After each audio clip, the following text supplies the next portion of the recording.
Hey, welcome back. Today we're doing our last assignment for this packet.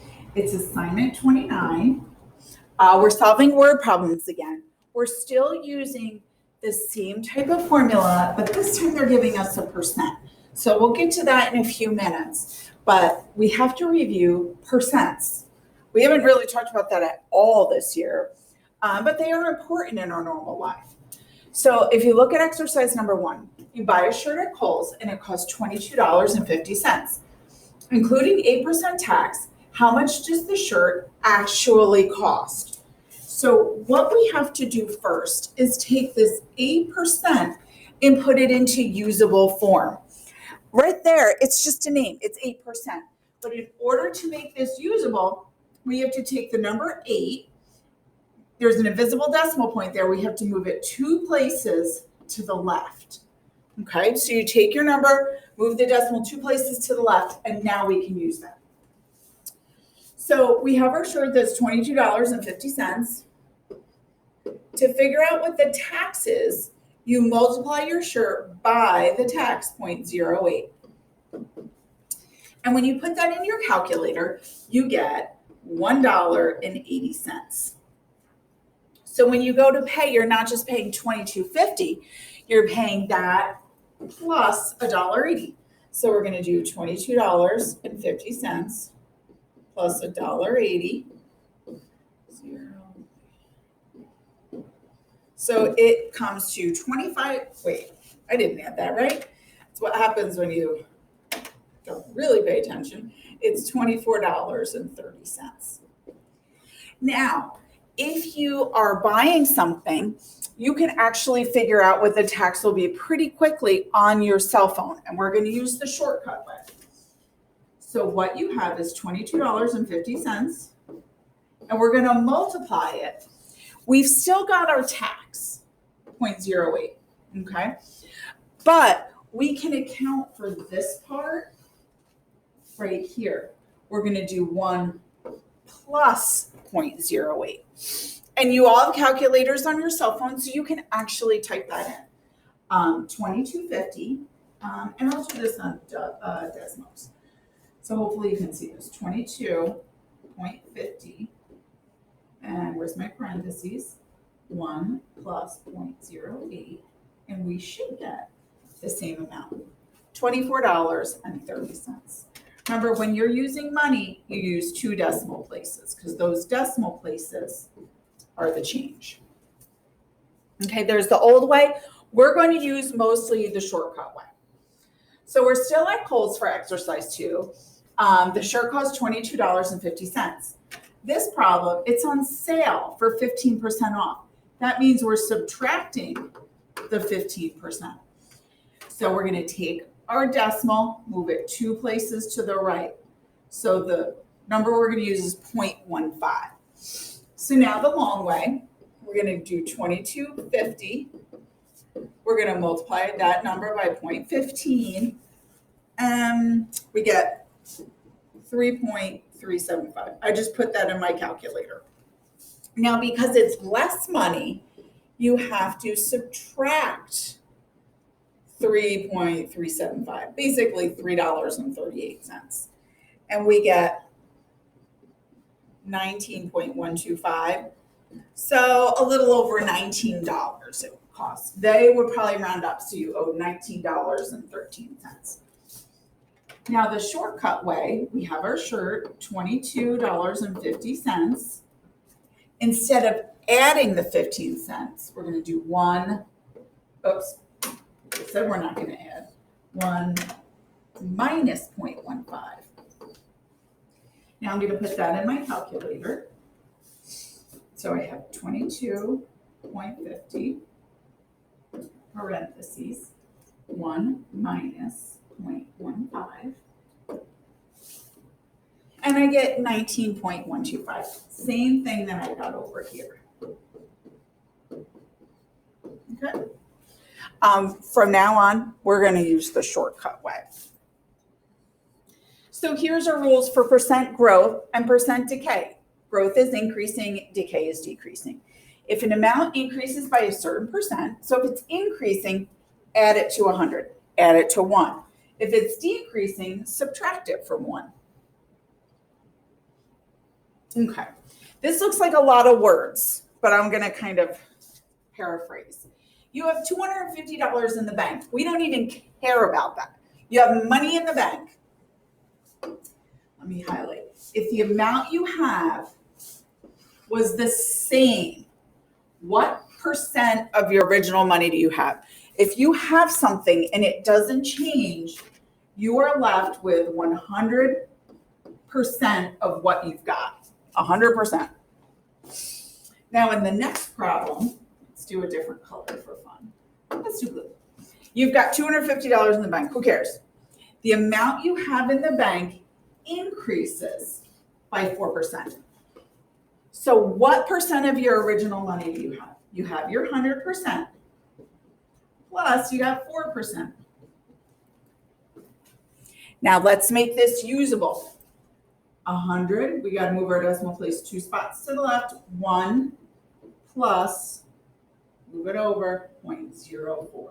That's what we did on the previous page. So guys, look, 1.04 is the same thing as 104. Okay, you take your decimal and you move it 2 places to the left. That invisible decimal at the end of the number.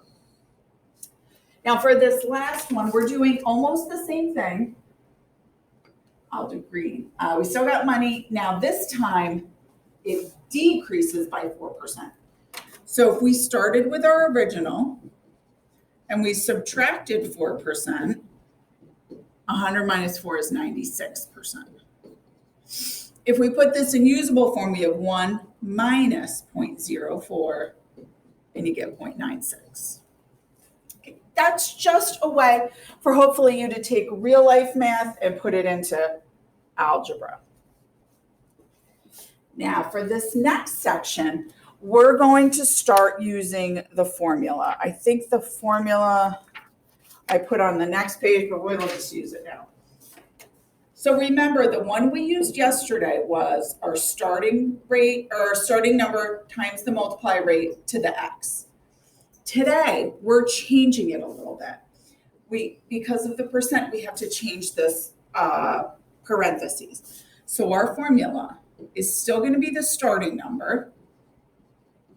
I'm going to use the hashtag symbol. Starting number, 1 plus or minus, depending, the percent, and then our exponent is still usually time. It looks kind of tricky. Let's see. A population of bacteria is growing at a rate of 20%. Let's make that a usable number, 0.20. It starts at 320. So let's make our formula just because then it'll be easier for us to do the rest of the problems. So we have y equals starting number 1 plus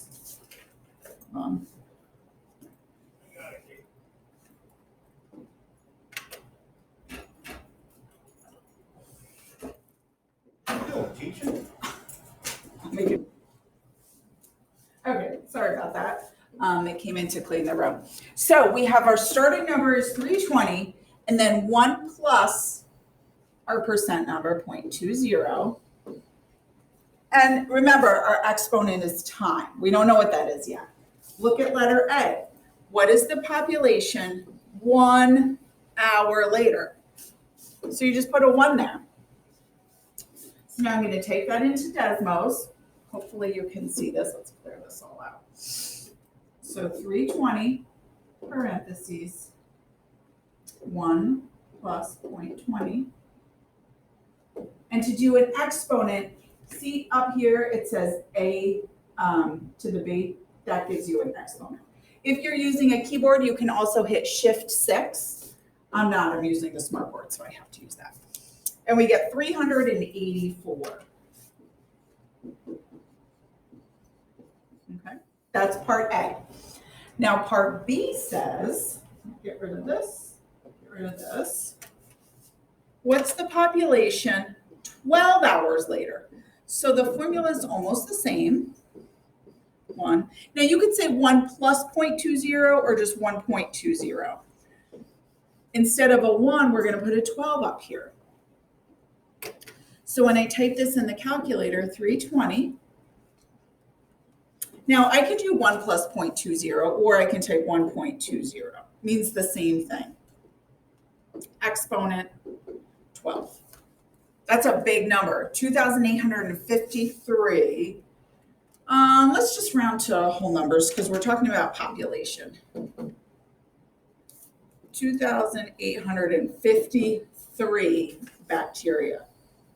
So in 1 hour, you got 384. In 12 hours, it's grown all the way to over 2,800. So exponential growth happens quickly. Next page. Okay, this one we're going to be decreasing. We're draining water out of a pool. As water drains out of a pool, the depth of the water decreases at a rate of 20% per hour. So I'm just going to write 0.20 over here. The depth of the water when it begins is 12 feet. So we have our beginning number. I'm going to say y equals our beginning number, 1. It's decreasing minus percent. And then I'll just put a t or an x because the time goes in the exponent. So they want to know the depth after 1 hour. So we're going to put a 1 in the exponent. 1 minus 0.20 to the 1. And I'm going to type that in the calculator. So we're starting with 12, parentheses, 1 minus 0.2, or you can put 0.20, exponent 1. So about 9.6. So after 1 hour, there'll be about 9.6 feet left in the pool. Now the next part says after 12 hours. So we're going to plug a 12 in for the time. And I'm going to put this in my calculator and let's see. So you lost a little bit after 1 hour. Let's see what we lose after 2 hours. Or 12 hours, sorry. 12, 1 minus 0.2, parentheses, exponent 12. Wow, 0.824, so not even a foot is left. Let's just say 0.82. Okay. Now this is where I'd say, does anybody have questions? The next section, I would like you to try on your own. Exercises 6, 7, 8, and 9. Now number 10, cross off letter B. Okay, try these problems. Pause this, come back, and check your work. I'm going to pause this.